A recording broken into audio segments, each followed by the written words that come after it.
Welcome to Motivational Interviewing Complements Work Rehabilitation Practice with Injured Workers. We're glad you're here. My name is Angie Hunt, Project Manager with the Canadian Institute for the Relief of Pain and Disability, and I'll be moderating the webinar today.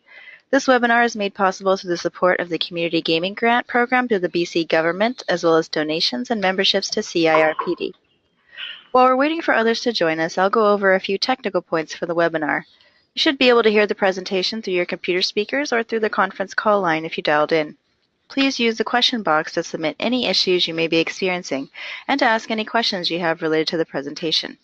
We will collect questions submitted throughout the presentation and follow the presentation with a Q&A based on questions submitted.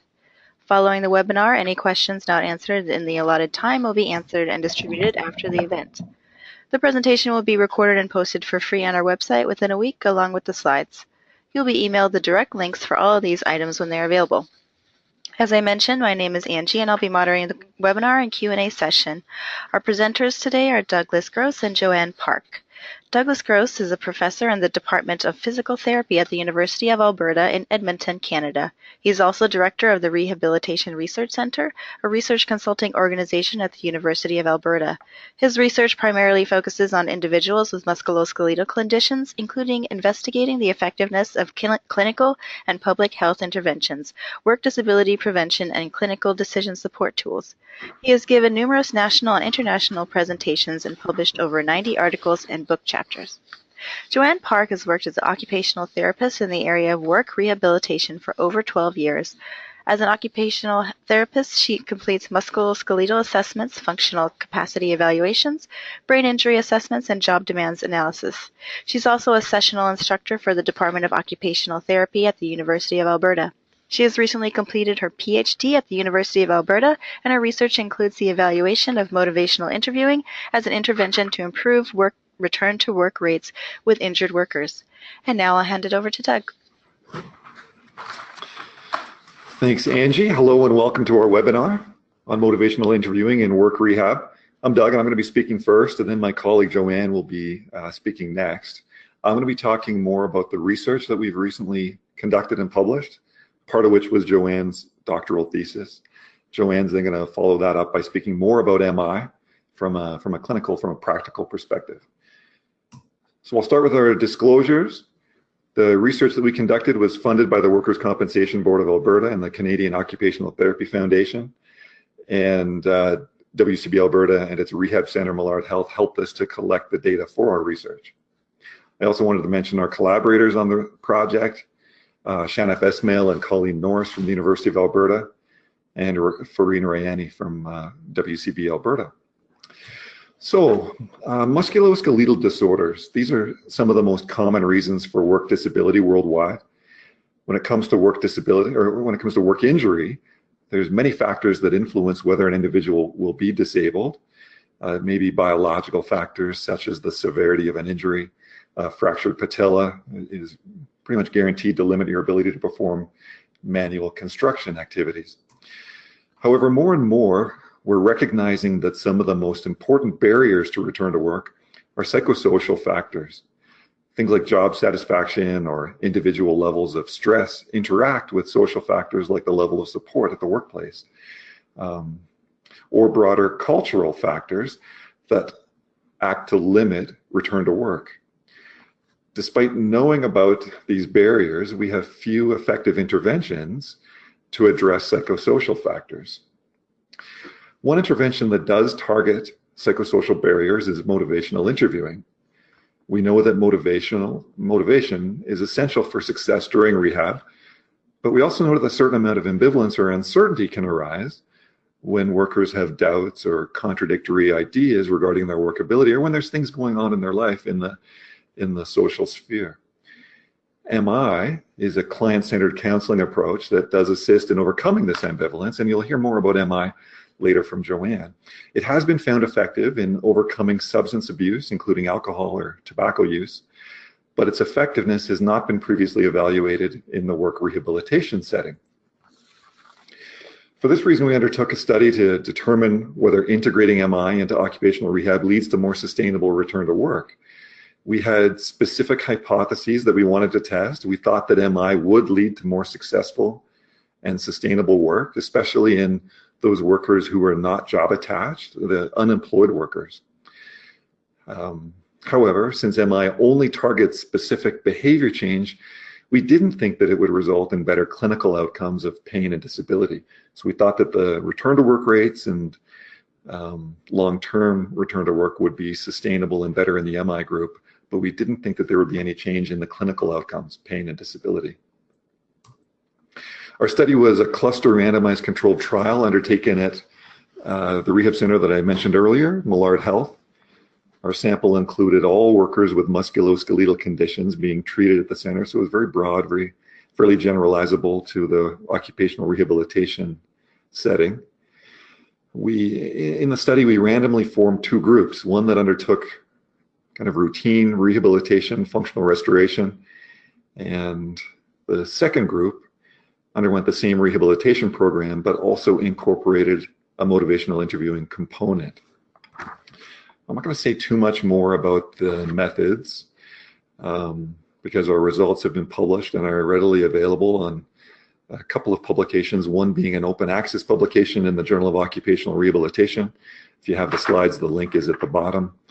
The second study was recently published in the Archives of Physical Medicine and Rehabilitation. The second study relates to the one-year follow-up data. So I want to move right into our findings now. So we looked at three main outcomes: return to work outcomes at program discharge, we looked at sustainability of the return to work, and we looked at the clinical outcomes. At time of discharge from rehabilitation, we found that use of MI led to higher percentages of return to work, especially in non-job attached workers. You can see them here. These percentages, as I said, are on confirmed return to work. So we actually know that these workers at the end of the approximately 4-week rehabilitation program did return to some type of work. You can see that the MI group was more than double the rate of successful return to work, almost 22% versus 9.5% in the control group that did not receive MI. These percentages increased in those workers where we were able to confirm that MI was actually done by the clinician, and we call this the MI adherent group. Success raised to 33% and increased even further in the group where the MI process included a specific return to work goal. We achieved almost a 50% return to work in these non-job attached if the MI was done with the aim of a specific return to work. We saw a smaller effect in job attached workers, but these workers they already had very high return to work rates, 94% in the control, so there wasn't a huge room for improvement there. Although in the MI adherent group, it did go up to 100% successful confirmed return to work. These return to work outcomes actually were more sustainable. Here you see the compensation benefit outcomes 1 year after rehabilitation. At the top, you can see those non-job attached workers. Here, the first outcome that we saw a statistically significant difference in was the number of days receiving partial benefits. So these are benefits that the workers receive when they have returned to modified duties. And this was 8%, 8.2% in the MI group and 0.2%, almost no one returned to modified duties in the control group. So there did seem to be an effective MI in facilitating return to modified duties. Secondly, in the job attached group, we saw a much lower rate of recurrence. So rates of any type of benefit recurrence were less than 5% in the MI group and 9.1% in the control group.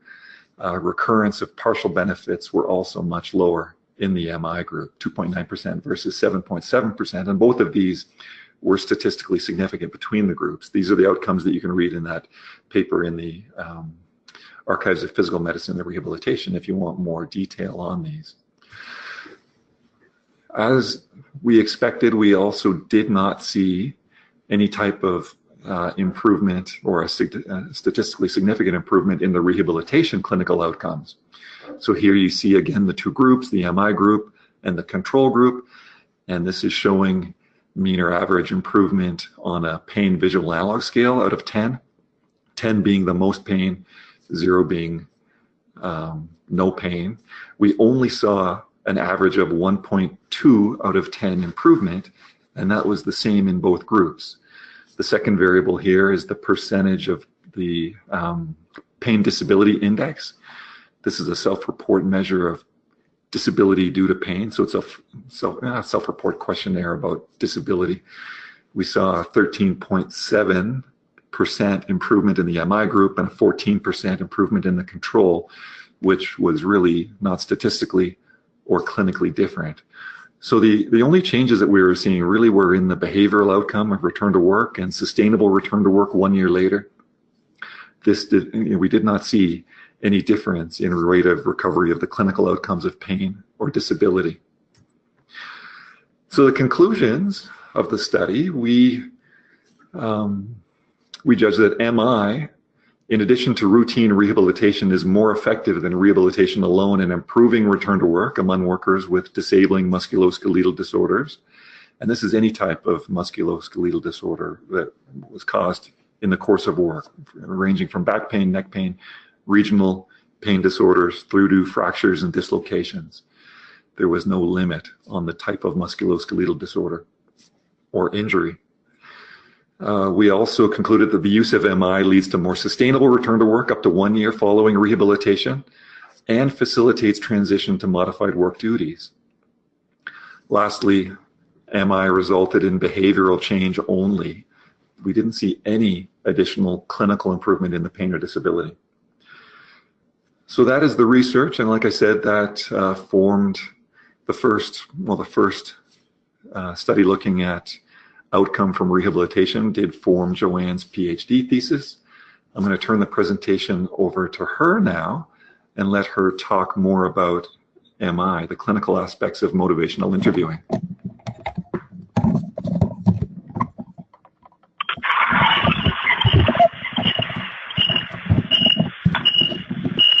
Great, thank you so much, Doug. So I'll just talk a little bit more about motivational interviewing and how it can be applied to work rehabilitation practice. So generally, sorry, I should actually start the slides here. Motivational interviewing has been defined as a directed, client-centered therapeutic approach that elicits behavioral change by assisting clients identify and resolve ambivalence. The ambivalence is central to change and is described as the simultaneous and contradictory attitudes or feelings. So it's a conflict of what you do and what you believe. Or essentially, it's feeling two ways about something. So assisting individuals explore and resolve ambivalence about change is fundamental goal of motivational interviewing. Motivational interviewing is an evidence-based approach, and it was originally developed to address substance use disorders. However, it has been used to reduce maladaptive behaviors such as problem drinking, gambling, HIV risk behaviors, and also to promote healthy adaptive behaviors such as exercise, diet, medication adherence. And so the applicability of motivational interviewing across a variety of issues, its brief and specific interactions, its practical use in combination with other treatment methods, has intrigued many healthcare practitioners and led to exploration of the utility of motivational interviewing in areas other than those already described, including return to work. So some models use the stages of change as a framework to help understand the process of behavior change. And the 5 stages of change originally described by Prochaska et al. Has been related to return to work by Franche et al. And it's described as pre-contemplation. So in this stage of change, an injured worker is absent from work and is not considering or initiating any types of behaviors associated with work. In this stage, generally, change is of low importance for the injured worker, but their confidence or their ability in that change could be low or high. In the contemplation stage, an injured worker is likely ambivalent about returning to work. And so change in this stage is of high importance, but their ability to actually make a change, they have low confidence in their ability to make that change. In the preparation stage, an injured worker seeks information about return to work. They might test their abilities to return to work. They may also make tangible return to work plans. In this stage of change, the injured worker generally has high anxiety because they're preparing to put their return to work plans into action. And in the action phase, the injured worker has actually put their plan into action and they're working in some capacity. However, it's important in this stage that we decrease any ambiguity and there's a clear goal and plan in place. In the maintenance stage, injured workers use skills and support systems to manage situations or behaviors that can interfere with return to work.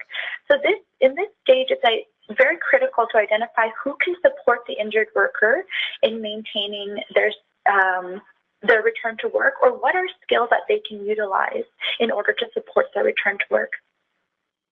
And motivational interviewing is thought to be most beneficial for those in the contemplation stage where individuals experience ambivalence about change. But it's important to realize that clients can relapse to previous stages, which can be common when somebody is attending a functional restoration program. So, for example, some clients may get anxiety about returning to work closer to discharge and may progress backwards from the preparation stage into the contemplation stage. So there are 4 fundamental processes of motivational interviewing, and this includes gauging. Engaging is establishing a supportive and helpful relationship between both parties, so you and your client. Focusing includes identifying a specific target behavior that will be addressed during the motivational interviewing session. And evoking involves eliciting the client's intrinsic motivation for change by using micro skills. These include open-ended questions, affirmations, reflections, and summaries to evoke change talk with our client. In this stage, too, it's also critical that we understand the difference between sustained talk, which is any language favoring the norm, so not changing, and change talk, which is any language favoring the change. In the planning stage, this is where we are developing our client's commitment to change and creating a very clear and specific change plan. And in this stage, this is the only time that we would actually address barriers with our clients. So I'd like to talk a little bit about each stage in more detail. So with engaging, it's very important in this stage that we seek collaboration with our clients. So this is building that partnership with our client, believing that they have the expertise and resources that they need to help themselves. It's also critical to be transparent with our clients. So being upfront with our client and letting them know what we're going to be talking about. So for example, when I use this with my client, I may say to my client, Joe, as you know, this is a return to work rehabilitation facility. So we will be talking about your modified return to work duties. They want to know upfront so that they don't feel blindsided. It's also important to be directive. So we want to identify with our clients that there is a clear direction of change that we are heading towards. By engaging with our clients, we help reduce discord and we build rapport, especially with clients who may be reluctant to see us. Maybe they feel like they were forced to see us, or they've had problems with the compensation system, so they don't know that they really want to be there. But this engaging step is important to set the stage and the environment, a supportive environment, so your client feels comfortable in engaging with you. Some factors that influence engagement include desires or goals. So what does your client actually want out of this session with you? And how important is this change for your client? Is it a priority in their life? Also, positivity. Is this a safe environment? Do they feel like they can open up to you and talk to you? Do they trust you? What are their expectations? Did their experience fit with the expectations of this session? And also, do they think that this will help them? Step 2 is focusing. So it's really important in motivational interviewing to only identify one target behavior for each motivational interviewing session. And that's because too many target behaviors decreases the importance and urgency for change. It's also difficult to hear sustained talk or change talk when we have multiple target behaviors. It's important to realize as well that target behaviors may change during an MI session, and that's completely okay. So that does happen with me when I'm using motivational interviewing with my clients. And something that I might say in order to address this with my clients is, Joe, when we first started talking, you wanted to address having a voice in your rehabilitation process. However, it now sounds like you're wondering what participating in your modified duties is going to look like. Is that okay with you if we discuss participating in your modified duties for the rest of the session? So I'm still building into that collaboration, asking the client, is this something that we can do? Can we change the topic? And are you okay with that? There are some tools and scales available that can help you identify the level of readiness your client is in. One of the scales that we've used in our study is the Readiness for Return to Work scale. This is a two-part scale identifying the level of readiness for injured workers who are working and also who are not working. The step 3, evoking, this is really the heart of motivational interviewing. ORS is an acronym used to describe the skills used in motivational interviewing, and it stands for the open-ended questions, affirmations, reflections, and summaries. So open-ended questions are used to encourage clients to reflect and elaborate versus closed-ended questions. Closed-ended questions are used a lot with interviewing. So we're looking for very specific information that can be answered with very few words. Affirmations are comments regarding our client's strengths, abilities, good intentions, their efforts or behaviors, and it helps build confidence and acknowledges personal responsibilities. Affirmations will also help our clients transition from the preparatory change talk to mobilizing change talk. So preparatory change talk is the evoking of change, and mobilizing change talk is the commitment to change. Reflections are a fundamental skill in motivational interviewing, and it allows our clients to hear their thoughts and feelings in a somewhat different words and then ponder on them. So we're basically reflecting back what they're saying to us using complex reflections. Summaries can provide a link between current conversations and what was previously discussed, and it provides an opportunity for our clients to provide more information when something may have been missed. And it also shows that our clients that we're carefully listening to what they're saying, because essentially summaries are a bouquet of reflections handed back to our clients. So sustained talk is one side of ambivalence, and it is a normal part of ambivalence. But it's important that we identify that target behavior so that we can actually hear sustained talk. The sustained talk is language favoring not making that change, and it can be increased or decreased based on how you respond to your client during the MI session. So generally, the ratio of sustained talk to change talk typically decreases over the course of an MI session. So sidestepping sustained talk, this is a critical skill in motivational interviewing. If anybody took motivational interviewing prior to 2012, a decisional balance was used. However, if we actually look at what the goal of MI is, that's not what we're trying to do. We're not trying to create a decisional balance. We're not balancing both sides. We want the change to happen. So we're favoring the direction of change. So in motivational interviewing now, it's not necessary to explore and evoke reasons for sustained talk or reasons not to make the change. So we most commonly do this by using one of 3 types of reflections. So simple or complex reflections. Generally, it's complex reflections that we're aiming for. So we want to evoke change talk, so the other side of ambivalence. We could also use amplified reflections, which add intensity or certitude. So they're overstatements used to evoke change talk. And also double-sided reflections, which integrate sustained talk with change talk. So change talk is the other side of ambivalence, and it's any expressed language favoring change. Preparatory change talk is described using the acronym DARM. So these are our clients' desires, abilities, reasons, or needs to make the change. And again, they reflect the pro-change side of ambivalence. So this can be considered phase 1 of motivational interviewing, where we're evoking motivation to generate that change. Mobilizing change talk can be described using the acronym CAP. So this includes commitment, activation, and taking steps. So it indicates movement towards resolution of ambivalence in the direction of change and is considered phase 2 of MI, so strengthening commitment to make that change. So I'd just like to talk a little bit about preparatory change talk, the DARN. So when we're talking with our clients and we're trying to evoke change talk with them, we're really trying to evoke out their desires, abilities, reasons, and needs. So desire is, wanting is a component of motivation for change, but it's not essential. So if you hear somebody start their statements with, I want, I would like, I wish, I hope, those are desired statements. Ability is a component of motivation, and it reflects one's self-perceived ability to achieve a goal.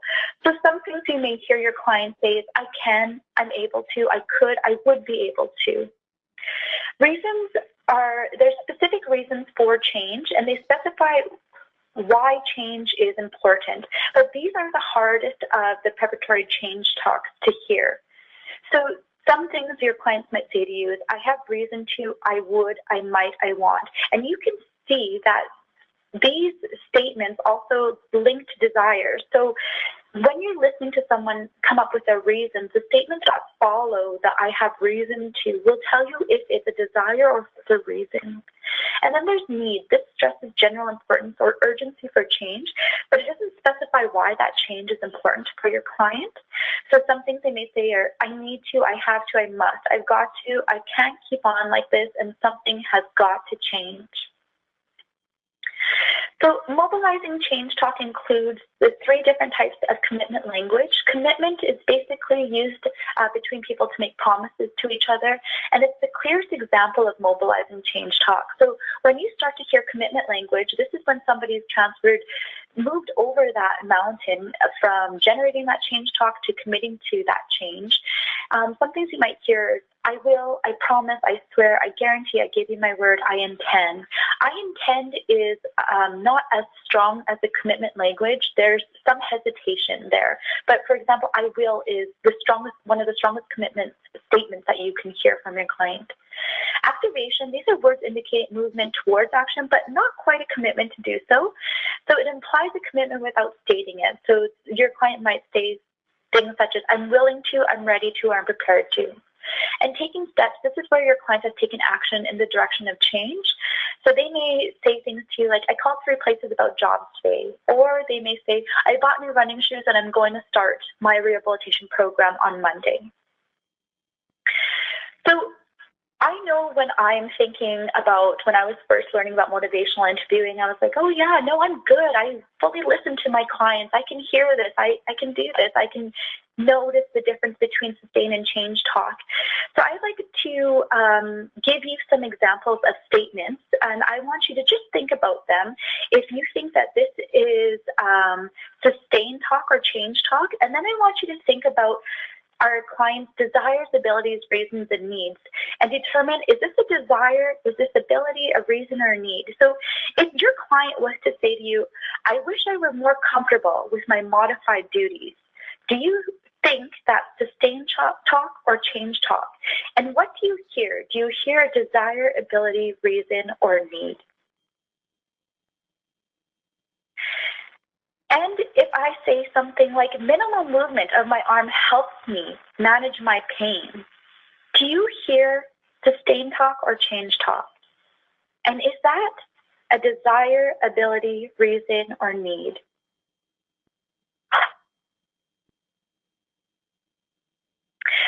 So the next step is the planning phase. So we only proceed to the planning phase when we hear that commitment language. So we want to meet our client at their level of readiness. We never want to proceed to planning if our client isn't ready. You'll actually bring them back to more sustained talk. So here we want to develop a clear change plan.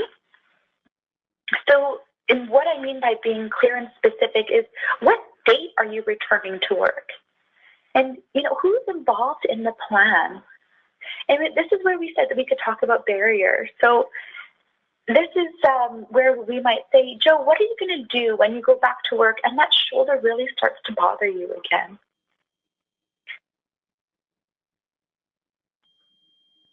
So the spirit of motivational interviewing versus traditional counseling method is something that's been highlighted in the literature.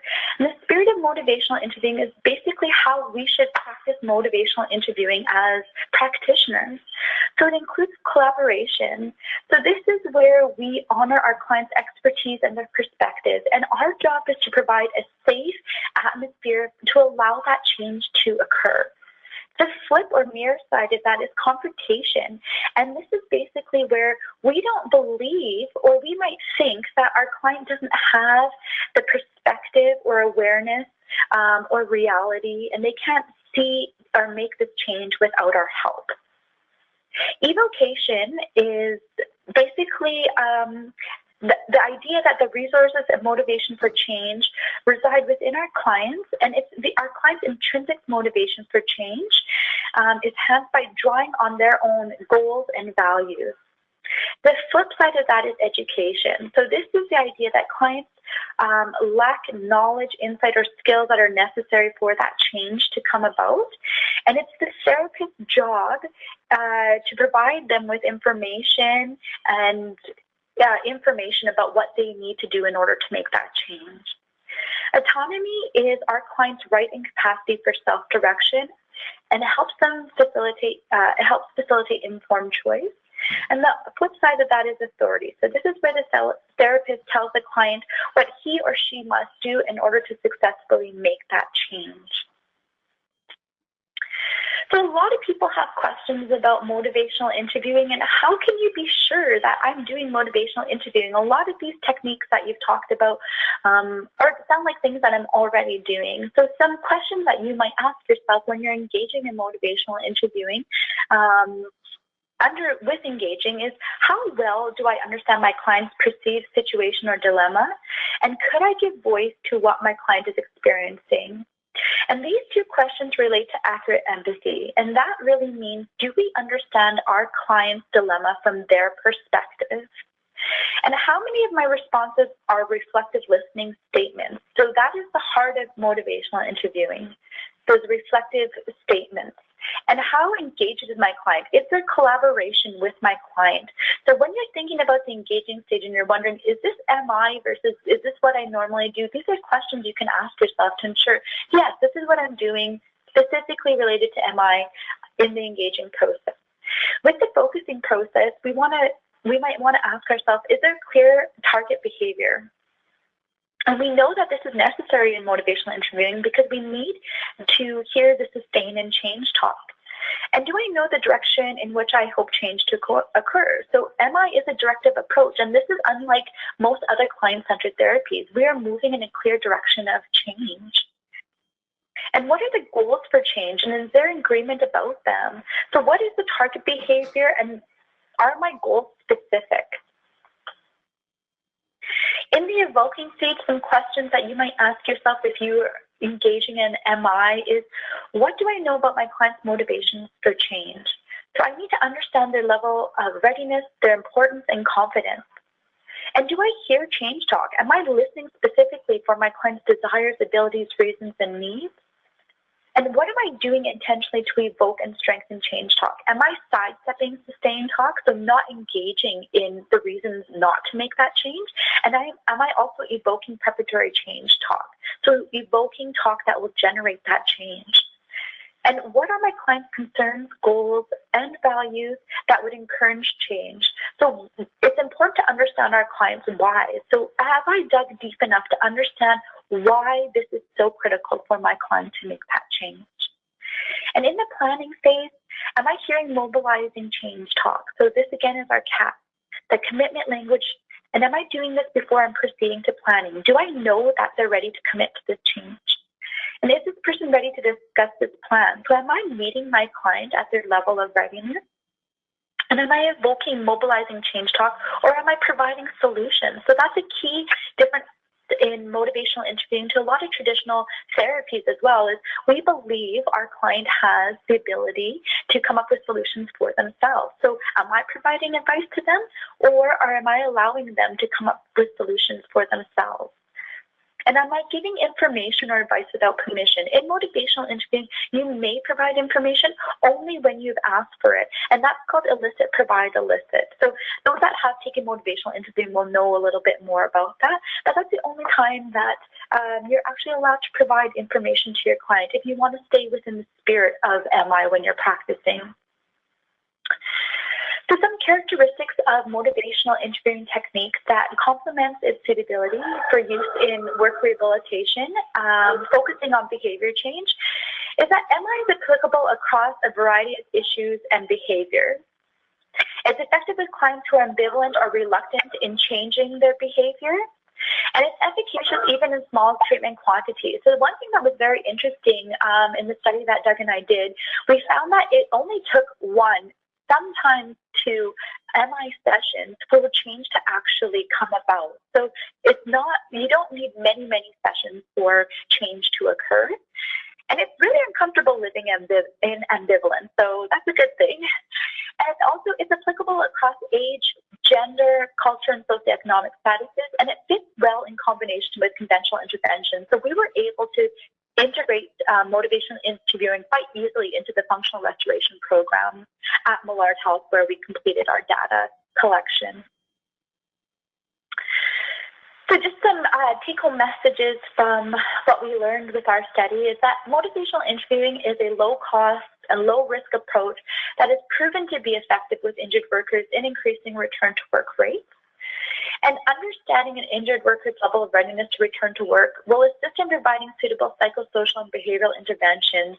And this is interesting because when most functional restoration programs, we think that our client is in the action phase. They're ready to go. They're ready to participate in their rehabilitation and their modified work. But actually, using the readiness for return to work scale, we found that our clients are all over in every single stage. So understanding their level of readiness will actually help us target appropriate interventions for our clients. And further stage-based interventions is required to determine what potential tools and intervention strategies are effective at the different stages of behavior change and in the return to work process.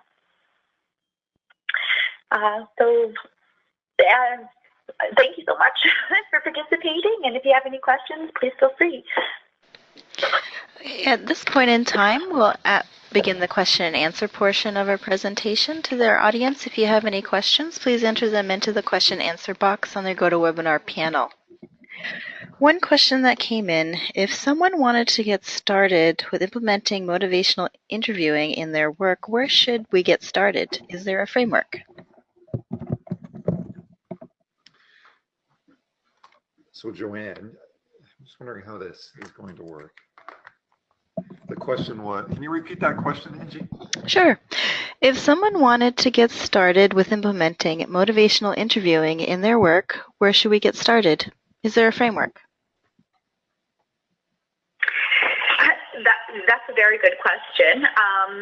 So that's something that we want to look at now, because when we did this, first of all, we just wanted to determine, can motivational interviewing actually work? Is it an effective approach used in work rehab? And so what we found was, yes, it is an effective approach to increase return to work rates, but we now need to know, great, it's effective, but what are the tools behind that? What is the process that make it effective? Because some of the things, the barriers that we ran into with our study is, for example, adherence with clinicians.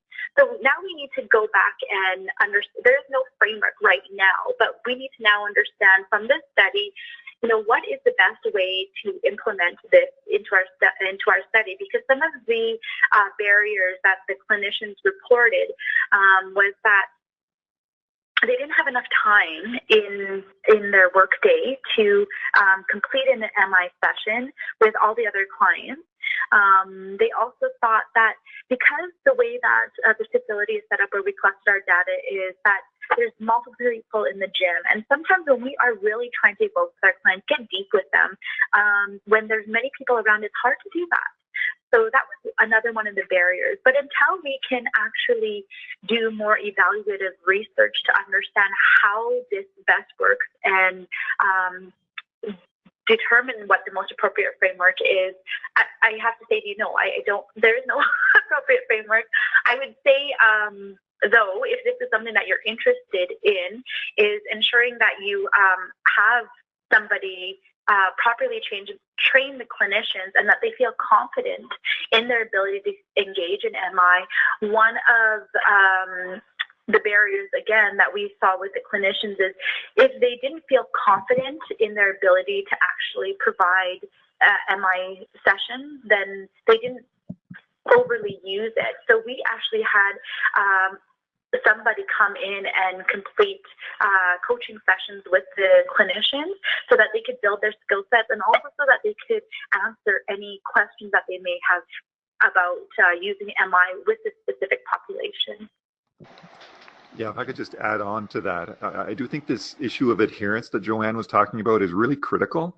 Not every therapist used MI with every worker, right? And so we need to ideally figure out the characteristics of the worker where it's most effective.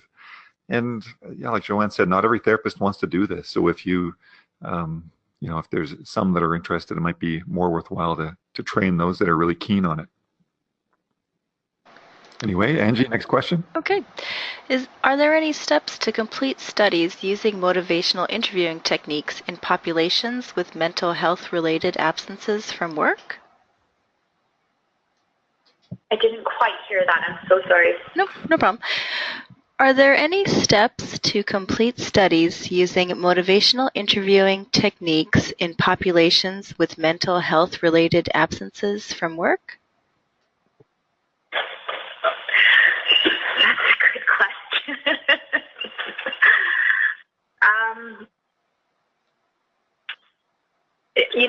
Honestly, I don't know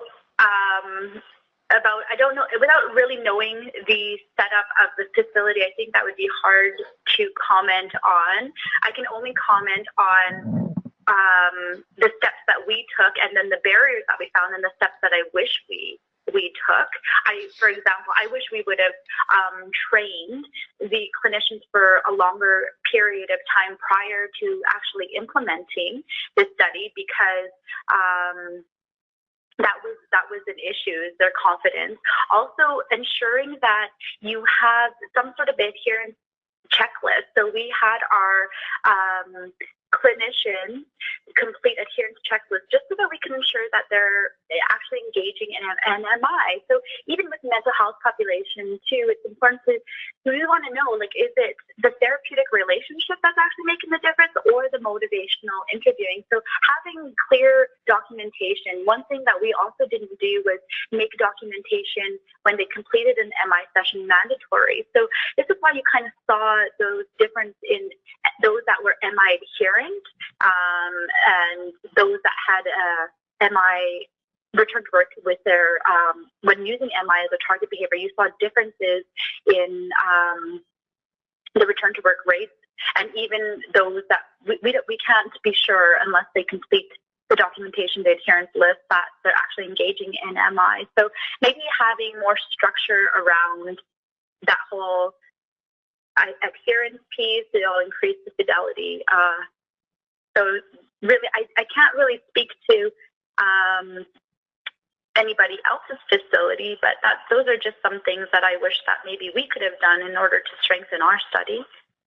Doug, do you have anything to add to that? Well, I was just going to say that if there is anyone that's listening that is interested in doing a study, definitely contact us. We're happy to share the lessons that we learn and find out more about your setting to brainstorm how to implement something like this.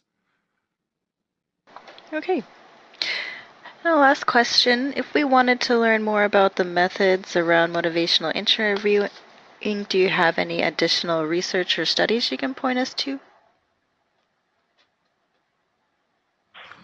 So there's definitely more research outside of the kind of realm of work rehabilitation. Like we said, lots in substance abuse.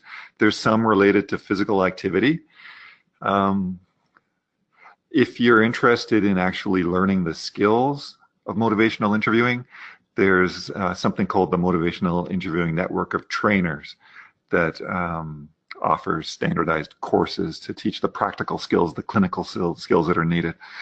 But if you start with the articles that we've published, we've referenced quite thoroughly some of the other systematic reviews and the other randomized controlled trials that have been done in other populations. Just getting back to that other question, I'm not aware of any research that has been done in some of the common mental health conditions that lead to work disability, depression, anxiety. I don't know if there's research done there. Joanne? No, I also haven't found anything like that. And actually, just motivational interviewing with mental health, the mental health population in general, I don't recall seeing a lot of information on that. It mostly had, the area that where more research has been done is things like, the substance abuse, the medication adherence, physical activity, smoking cessation. Great. Well, I think that's all the questions for now. Joanne and Doug, do you have anything you'd like to add at the end of your presentation? I have a question for Joanne about this dog that you're showing here. Is this your dog, or is this just a nice dog that you found? Just a nice dog that I found. Okay. I have 3 dogs, so I think that's why Doug fun at me. I think I heard the dog barking in the background. I couldn't even get up to shut the window. Okay, he's a MI mascot now. Well, thank you very much for your presentation, both of you. Well, thank you very much. Thank you to everyone that joined, and definitely feel free to follow up with us if you have more questions or want to know more about this. And, I do want to say that this was a fantastic project that was done by Joanne as part of her PhD. It's not very often that you see a student that's able to do a full randomized controlled trial as part of the doctoral research, but Joanne has been very instrumental in getting this done, and Joanne and the rest of the team and the staff and people at Millard Health and the Workers' Compensation Board were really instrumental in letting us get this project done. Well, thank you so much for your work.